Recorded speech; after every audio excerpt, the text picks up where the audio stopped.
Hello, coming to you live from beautifully diverse Vancouver, Canada. This is Ricepaper Magazine's TalkRice podcast, where we talk about Asian related arts and culture. Today's session is with Mary Ancheta, as in pancetta. Pancetta rhymes with pancetta. Then you won't forget. No, I'll never forget that. Who is the musical director of Lauren Yee's fabulous musical play, Cambodian Rock Band, which Yes, rocks on at the Stanley Alliance Theater on South Granville Street Tuesdays through Sundays until April 6th, that's right. next month. Yes. hmm Yeah. So how's your week been? It's been good. I've just been, plugging away. It was a lot of time spent at the theater working up towards the opening of our show of Cambodian Rock Band at the Stanley. And now I'm just chugging away with some other projects, just scoring a documentary at the moment. So Oh, working right on, on. yeah, working on some of that for the Knowledge Network. So, Oh, cool. I love the Knowledge Network. That's like my go-to source for most of the documentaries oh, um, amazing. that I watch in my life. So I just Yeah. like I donate every year, and I Oh, encourage people to just yeah, sure. if I just love the programming that they put together. It's great stuff. So Yeah, there's lots of great content there. It's definitely one of my favorites, and I get a lot out of it. Just searching around on there and finding so many stories that I think maybe I wouldn't find. yeah. So appreciate you coming in and taking some time with us today. I wanted to start with, for people that are not in the industry, Hmm. like not familiar with titles and responsibilities, and for our listeners who, if they heard you, they might think, wow, that sounds cool. I want to be the next Mary, once they hear what you've been doing with this project. Could you tell Sure. us as a musical director, like what's your scope when it comes to a production like Cambodian Rock Band? Sure. I mean, it is, I think, in the title, musical director, it's everything that encapsulates the music, from I think, reviewing the score and listening to the versions that are out there, the songs. So in this instance, I was listening to the soundtrack because there is an original soundtrack that's out there. But we're covering songs from a lot of older Cambodian artists, classic Cambodian artists from the Yeah. 60s and that time period. So a lot of the time I was going back to the original and checking those out. I love to listen to different versions of the songs and making sure that we're doing the music justice. Okay. Um, so there was that. There was prepping the musicians because the musicians are also acting, so they're doing double duty in this show. So it's prepping them for the music and just trying to help them the best that I can to really deliver the music that we want to represent for the hmm show. It can be anything from warming up, just getting the vocals going. It's for some of the leads, it's a real strenuous vocal journey. I think, it's quite demanding. So just making sure that people are able to sustain themselves through the show, to picking instruments, some of them already have their own instruments, some of them, have never played before. So it's maybe picking the right instruments and setting them up or finding the right people to set them up and being able to pick some patches so that just it'll sound the best that it can. Oh, I see. So Um, so in terms of like the songs, the soundtrack of the mhm, show, sure. and were there already selected songs that are like always going to be in the show, or do you have Exactly. say in, okay, so it's not like you would go, we're gonna pull this one out and we're gonna put this one in. No, yeah, Is there's it- at times I feel like there's a little room for, maybe we did at the end, a slightly different arrangement, to really excite the interest of the version that we're doing, and the show that we're doing as a Asian Canadian premiere of this show. But yeah, all of the songs that we performed are in that show, and yeah, we performed them all top to bottom, maybe in slightly different ways, but we really tried to stay true to the original artists. And I think also the show was maybe 4 or 5 years in the making. I don't know if you heard, but we were no? initially doing it. Was it pre-COVID, perhaps? And then it got delayed. Then it got delayed again. We moved Mm, theaters. We went from the Granville Island Theater over to the Stanley. So we had been auditioning, part of that, my process as musical director is auditioning. And it's difficult to find we're looking potentially, for an Asian cast, yeah. knowing the setting and where it takes place. But we were just looking all around, to really do the music justice. So we had auditions, we had casted people, it got postponed, and then we had to recast some of the roles as well, just Mm, do one or two. So there's that aspect as well. And just knowing how everyone's going to be work well together. And I feel it's a real strong ensemble. So knowing people's strengths and how that comes into play and, just knowing how to work with the people to the best of their strengths, I think. yeah. Well, I mean that the chemistry that all those people have, on stage is just Mm, like incredible. They work really well. I was really impressed with the mm, delivery of all the actors' lines, and like they just bring this a lot of energy. And I was moved, not so much. I mean, yes, emotionally, the whole subject matter of the show is has a lot of historical, like it's heavy, right? Some of yes, that content, right? it But certainly is. so I was moved by that, but also just how charismatic all of those actors were on stage, and Mm, the confidence that they had, and mm. there were no gaps in the lines. There was no like awkward. It was just very top notch. Like, so when you Oh, said recast, I was like, wow, well that really worked out for you yeah, because well, it's those guys are just amazing. people scheduling and availabilities, and yeah, people really worked hard. There are some people that have never played before that are playing. There are some people that have never acted before,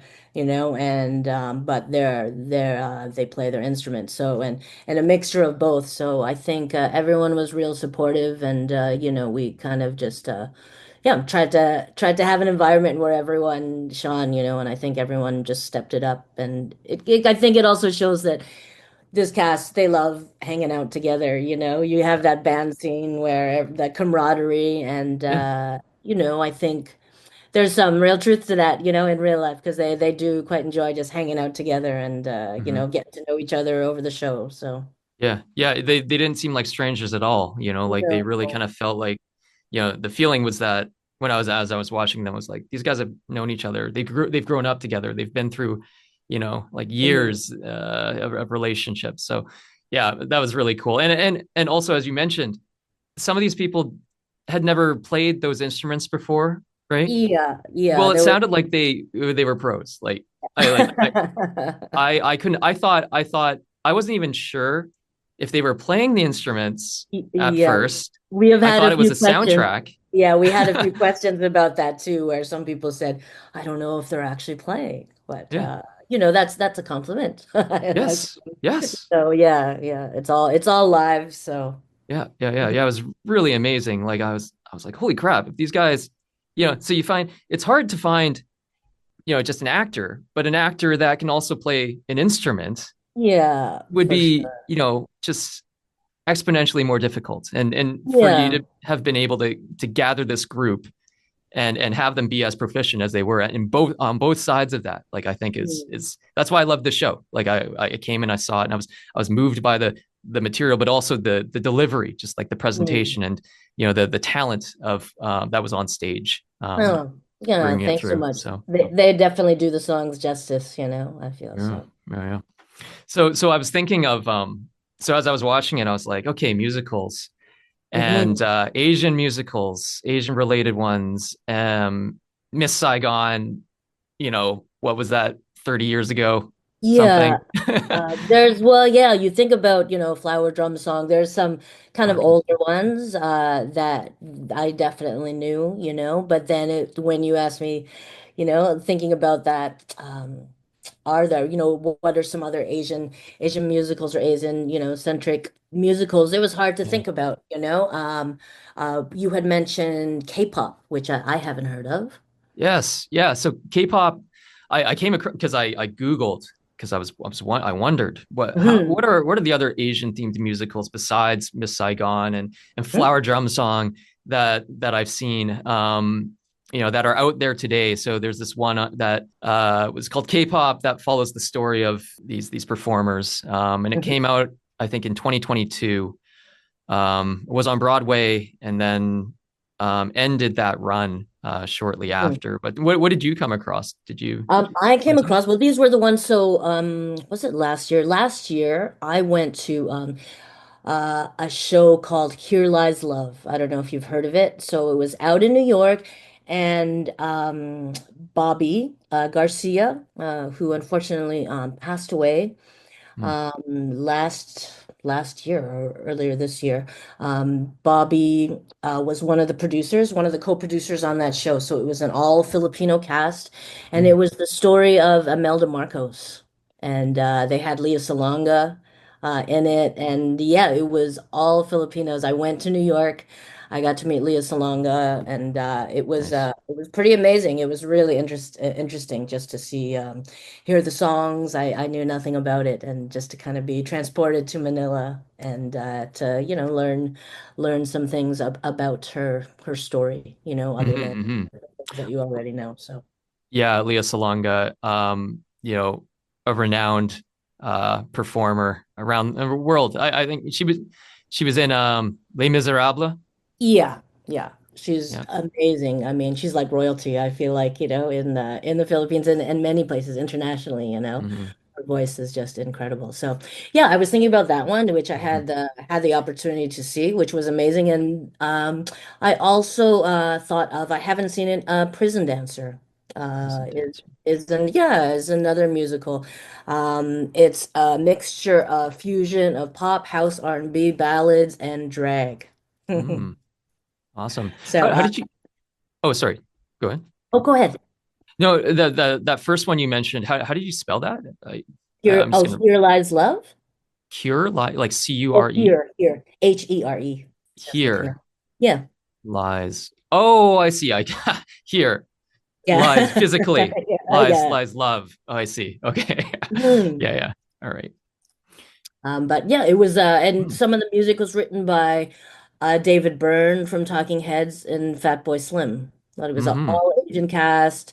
There was a lot of Filipino people on the from the musical end, in the band Mm. playing, as well as the cast to, yeah, dancers, everything, and as well as the production as well. So Yeah, like I wondered, when I found out about this K-pop thing that didn't have a very long run and it ended, and I thought, does a show need to just be on Broadway like to be successful? I don't think so. Like what does it take? Like I'd never even heard of it, and I feel like yeah. that it would have a market and an audience in other cities, especially here, Hmm. like around the world Sure. where K-pop is so popular. Hmm. It's in the name, pop. um, like what is it? Do you know what does it take? Like why do you think maybe it hasn't appeared anywhere else since, Well, or maybe it hasn't, I don't know. Here Lies Love in particular, it was a tricky one because it was kind of like a concert as well as a musical. So they had to gut part of the theater. It was like a concert, like a dance floor.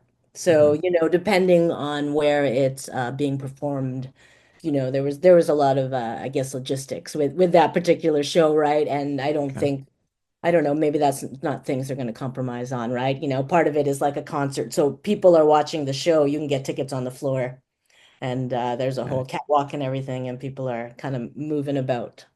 So, there's some kind of logistics like that, I imagine, when you want to do the show that you want to do. I mean, something like that comes into play, obviously, for that show. Yeah, yeah, I think I hear what you're saying. So, like, sometimes you need to construct the set in a certain way, and you have a vision that you want to execute, but if a venue isn't able to accommodate that, it's just really hard to find a space that'll where you Yeah. can have your show. Exactly. Maybe they're compromising their Okay. vision where, Hmm. I think a show like ours, Cambodian Rock Band, we have six, there's crew and everything, but within the ensemble, it's a small ensemble of, Hmm. six people, or and people playing their instruments, Hmm. and then. I think less is more sometimes too, where it's like Mhm, you didn't even need that much. You fit everything on that stage and everything mhm. just it worked out, right? Like whatever Yeah, you needed. there was Yeah. a lot that was done with Itai's beautiful lighting to kind of Mhm. transform the set design, I think itself, and the sound design by Ace. I think that kind of made it transform that space. Yeah, So yeah, yeah. So is this a tour? So this goes on until April the 6th. Is it exactly. a touring show that So will go to another city, like you maybe across know. Canada or like Yeah, where? you hear of shows that remount, and I would love to, it goes somewhere else after. Right now, there's nothing in the books, there's nothing scheduled, but I would love to see the show, go to another theater or potentially tour, whether it's around BC or somewhere else. I think it's a very timely story. I think in these current times, and I think. Even when you don't know, you learn so much about the history. Even when you don't Yeah. know, you can go in cold and not know anything about it, and just learning a little bit more about the people and the history. But I also think the songs are great. Like Yeah. I don't get sick of these songs. I think they're really every time I hear them, I quite love them. And Yeah. yeah, they're catchy and they're fun, and it makes me think of doing all my research. The time when Cambodia was just prospering, and I'd love to Mhm. imagine being there at that time when it was really prospering in the arts and it was so bountiful. Yeah, yeah, yeah, absolutely. How did you get involved in this project anyway? Like, Yeah, so originally I have done some other productions for the Arts Club as musical director. hmm, So that was basically it. They knew me from I did the Kink in My Hair, which is kink in my hair. yeah, it's a Okay. Canadian based production. It's Trey, I believe, wrote that from Toronto, and Hmm, then it had, it's shown around and then finally came here. So we did the Kink in My Hair, directed by Ray Hogg hmm, out from Toronto. And then I also did Million Dollar Quartet at the Granville Island Theater, and that was directed by the late Bobby Garcia. And then, yeah, this one came up. And, I really wanted to do a show. I only maybe do one a year, or just depending on what the opportunity is. It's never hmm. set in stone, but this music really moved me, and the story and everything. So this was certainly when they asked me, it was definitely a yes. I wanted to be a part to help tell the story. Yeah, yeah, it's a fascinating time back then, Hmm. right? Like I've been to Cambodia and it's a different place, Hmm. than it was back then. Definitely. Just the energy, and the culture, the fashion, just the whole style of it, right? So Hmm. it was great to be able to see that, and be transported to another time. I think Hmm. that's always really cool to be able Yeah. to do that. So how did you approach the project? Like someone comes along, goes, "Hey, Mary, we've got this coming up. Hmm. It's about Pol Pot and the political climate back then, Sure. and also this tragic history. How did you even approach this, and like what was your step Yeah. one? I think just knowing the music, I think that's kind of like, okay, what is this music all about? I did know some dengue fever music Hmm. already, which is a band that I loved, but diving into the other songs, yeah, first of all, it was just about knowing the music inside and out and as best as I can, having a look through the scores, were provided scores for each song, and just, seeing what that involves. And then I'd listen to the original soundtrack, but then I'd go back to the original songs because not everything was written by Dengue Fever. We'd have Sin Sisamut, who doing some Hmm. research was like the Elton John, Michael Jackson, Elvis Presley of Cambodia, just world class. So going back to his original recordings and Ruz Sarai Sotia, another wonderful singer, going back to her original recordings and Yul Olarong, who was more of an activist, kind of garage rock. His song was JC Clo. So that's his original song. And for me, it was important to, music can be notes on a page. We can be hearing it, but just to really try and tap into some of the things that the original songs brought to life. There was maybe in that JC Close song, the opening number, and at the end, there's a real kind of garage rock, kind of fun, quirkiness, I think, about that song, and it was fun to try and figure out how to bring some of those elements out, I think. So, Hmm. um, and then I guess looking at the music, the other challenge was some of the songs are in Khmer. They're singing in the Cambodian language, Hmm. and which is not my background, but that was, a real challenge, I think, just trying to figure out how to do the songs justice. And so we worked very closely with Amy, our dialect coach, who is from Cambodia, born there, and also Peter, our cultural consultant. We wanted to make sure that people would recognize people that know these songs and love them would recognize them, and that we were singing and speaking the language, correctly, I think. I see. Okay, so part of that was like, are the actors pronouncing the words correctly? Exactly. Yeah. But That's a then key thing. trying to tie it into the music, because it's like they're learning them, however they're learning them, and then trying to Or- sing it. And then how does that translate to the music also, right? So that was a real aspect that was, I'd never had to encounter before. And it was just, yeah, really trying to make sure that can everything be understood? Are they saying it correctly? Just going back and forth, Yeah. everything to the places, to the names that we were being consistent in that aspect and respectful, I think, as well. Hmm. Hmm. Yeah, I heard that you went to Cambodia to do research for this. I Maybe did. you can So tell us in a bit December, about that. yeah, in December of 2024, Hmm. I went. We did 2 days of a music workshop here in Vancouver with the band. It was the first time that everyone had met. And then maybe 2 or 3 days after that, I went to Cambodia.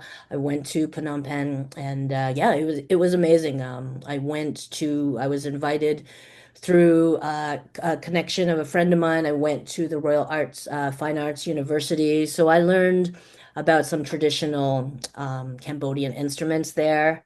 Hmm. Got to try some. I got to play some, and I brought a few back with me as Hmm. well for the show. So I brought one percussion instrument, a score and then as well as the ching. I don't know if you remember it, Gavin, when you see Doik in the beginning and he kind of goes ding. Yeah. That little kind of looks like little symbols. Yeah, I was over there. I bought some instruments, some things that we could use for the show, Okay. as well as some of the scarves, the Krama scarves. I went to the market and picked those up for some of the scenes, as well as taking some field recordings. So I had a recorder, and I was taking, some recordings, ambient recordings, basically of the Hmm. market, of a Hmm. street. You're getting the tuk-tuks, driving by, and so, hopefully we use some of those in the show Yeah. as well, for some ambient sounds in certain Right. places. So, hopefully it transported some of the audience there with the real thing. It did. Like I recall when I was in Cambodia, there was a tuk-tuk driver that took me around, and he asked me one night what I was doing, and I was like, I don't know, I'm just gonna walk around. And he goes, you want to see a kickboxing match? And he took me Yeah. to a show where foreigners were allowed to sit like on stage. Like Oh, they were, oh it's kind wow. of a funny thing, like not in the bleachers, but Yeah. like we were special guests, and so we got special seating there as this person played this flute that sounded like Snake Yeah. Charmer's music. It was like, Sure. That almost sounds just like my experience and very similar in Thailand, except we weren't on stage. mhm, But we had a very separate section from yeah, everyone, the it was. foreigners. But yeah. Yeah, but like kind of watching Cambodian Rock Band and reminded me, it kind of took me back to my experience there where I'm riding in this thing and it's pretty Hmm. kind of a rocky, there wasn't a lot of pavement in the area, Yeah. that the Yeah. side streets that my driver was taking me. and hearing the, like some of the rings of the bells, and Yeah. that was it was kind of cool. Yeah, just reminded me of a lot of the positive Yeah. experiences I And had over there. for sure. And I was just going to say, lastly, I did go to S21 Mm, on my trip, and I have been there before, but it was important for me to go again and thinking about the intention of this show.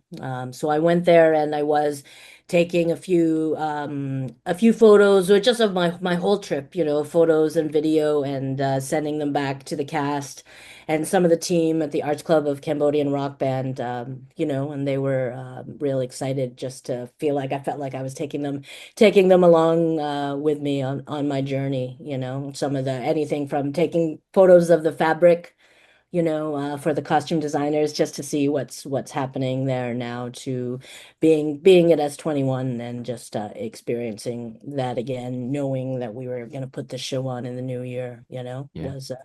was very special. And when you walk through at the end, I met a few still remaining survivors at Hmm. S21 as well. So. Hmm. Hmm. Yeah. Yeah, I'm sure that was just enriching, and you learned a lot just by being. You can learn so much. It's so different from just kind of like reading books, versus Exactly. Yeah. going to the place and then Hmm. experiencing everything that's around you too. And yeah, Yeah. So um, I'm really hoping to take some of that back with me, just everything that I'd experienced, and yeah, bring a little bit of that to the show, I think.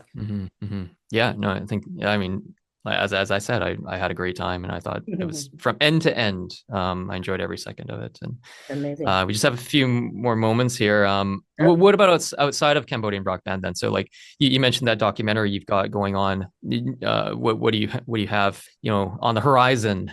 Sure. So I'm Coming heading up. to Hong Kong next week. I'm Hmm. going to just visit some friends and do a little bit of writing Hmm. with some artists there. And So let's see. writing as well. You do writing as well, Exactly. in Yeah. addition Yeah. to musical directing. Okay. And yeah, as I mentioned earlier, I'm a composer, so I'm finishing up this music for a documentary for the Knowledge Network. Okay. And yeah, I'm playing with a few bands around town for Jazz Festival Hmm. this June here in Vancouver. Oh, cool. Jazz Yeah, festival. Well, I remember. I know that time is it's warm. usually it's usually around June 21st to June. July Yeah. 1st, coastal jazz. So I'll be doing Mhm. some of that. And then in July, my own band, it's like a jazz fusion band, the Mary Ancheta Quartet. Hmm. We are heading to Japan. We got invited to represent Canada at the World Expo in Osaka, Japan. So Oh, wow. we'll be heading there to play for a week, and it's going to be a lot of fun. I can't wait. Yeah, yeah, yeah. No, I wish I could join you and check you guys out. I guess I'll just Come have to, along. yeah, listen to the music. Maybe somebody can record it, put it on YouTube, and we can watch Yeah, the maybe, yeah. performance. Sure. Yeah. All right. Well, I'm sure you have a backlog of things that you'd much rather be taken care of than, being stuck in a room with me talking. But No, we do not at all. appreciate your time. Yeah, I just want to, thanks so much to Mary for taking the time to chat with us, and to our audience today for tuning in to hear us talk Rice. Go see Cambodian Rock Band at the Stanley Theater while you still can. For tickets, visit artsclub.com. That's Arts Club spelled ARTSCLUB.com. And we will talk more Rice soon. And if there was a music play out, the third song in the show is called This Old Pot Still Cooks Tasty Rice. So that would be that would be our play out perhaps Yes. for your show. Yeah. Okay. Well, let's make that happen. We'll get All that right. we'll get that piece and we'll add it to it. Yeah. Add to this. Thanks, All Mary. right. Yeah, thanks so much, Gavin. Thanks for having Okay. me. All right. Take care. Bye-bye.